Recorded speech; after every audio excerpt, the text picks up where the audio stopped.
Yes. Welcome to the spiritual dessert truths with wet hair, just out of the shower. We are on chapter 5 for Russell Brand and others. Where is the universe? So, interesting question. I think it's everywhere, of course. But, all of us are taught since earliest childhood that the universe can be fundamentally divided into two entities, ourselves and that which is outside of us. And this seems logical and apparent. What is me is commonly defined by what I can control. I can move my fingers, but I cannot wiggle your toes. Hey! This is hilarious. This is not a good tripod.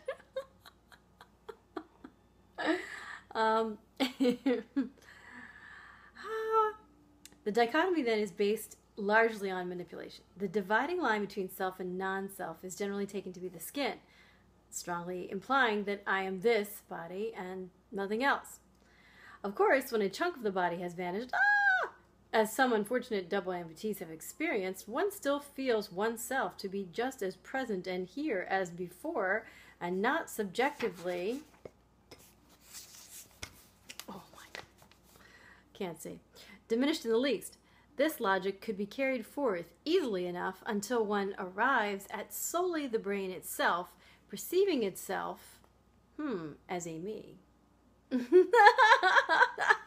This is an issue.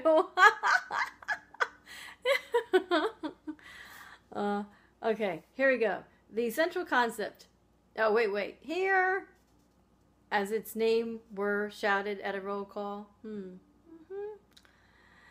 The central concept of Descartes, who brought philosophy forward into its modern era, was the primacy of consciousness, that all knowledge, all truths, and principles of being must begin with the individual sensation of mind and self. Thus we can come to the old adage, there is a bug flying on my light.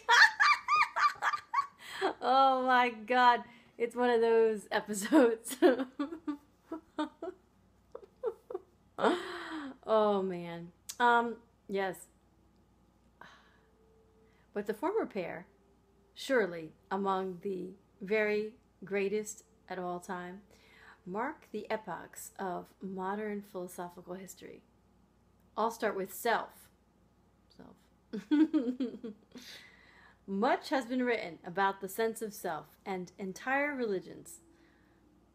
Okay. Buddhism, Zen, mainstream, Advaita, I don't even know what that is, Vedanta, I know what that is, are dedicated to providing that separate, independent self, isolated from the vast bulk of the cosmos, is a fundamentally illusory sensation. It suffices to say that introspection would in all cases conclude that thinking itself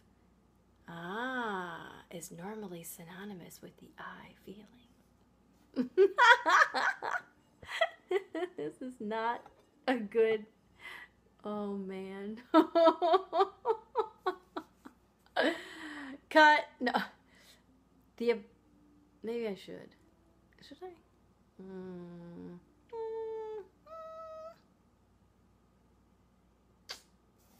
Yeah, I should. We might have weeded out the bugs. No, that bug is still alive and well. I didn't touch him. I meant the camera issue. Oh no, it's still an issue. Oh, it's life.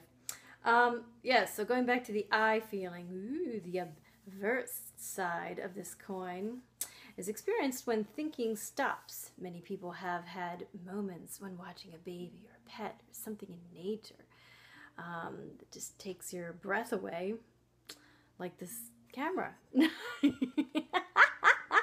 It's protecting me. No necklace. God, no. No. Let's see, here we go. Back to this rush of joy being taken outside of oneself.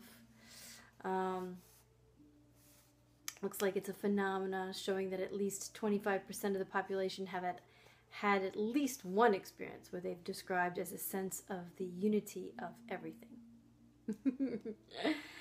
And a sense that the universe is alive. Fully 40% of the 600 respondents additionally reported that it's a conviction that love is at the center of everything, and said it entailed a feeling of deep and profound peace. Yes, so if we can meditate on that, get to have peace. Focus. Well, very lovely, but those who have never been there, which appear to be the majority of the populace, who stand on the outside of that nightclub looking in, might well shrug it off and attribute it to wishful thinking or hallucination. A survey may be scientifically sound, but the conclusions mean little by themselves. We need much more than this in attempting to understand the sense of self. But perhaps we can grant that something happens when the thinking mind takes a vacation, like in meditation. Absence of verbal thought or daydreaming clearly doesn't mean torpor and vacuity. Rather, it is as if the seat of consciousness escapes from its jumpy, nervous, verbal isolation cell and takes residence in some other section of the theater where the lights shine more brightly and where things feel more direct, more real. On what street is this theater found? Where is the sensations of life? We can start with everything visual that is currently being perceived all around us. This book that I'm holding. Language and customs say that it all lies outside of us in the external world. Yet, we've already seen that nothing can be perceived that is not already interacting with our consciousness, which is why biocentric axiom number 1 is that nature, or the so-called external world, must be correlative with consciousness. One doesn't exist without the other.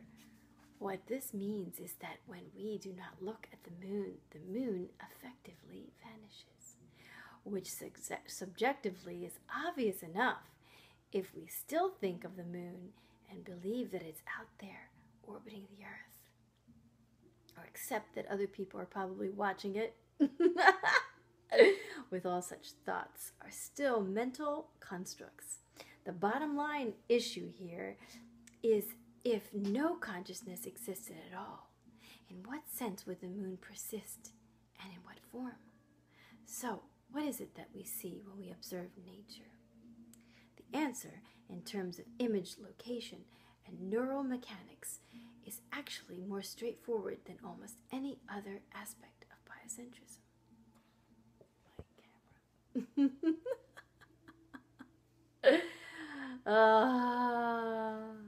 camera. Aren't you sleepy yet? Night, night. Kiss, kiss.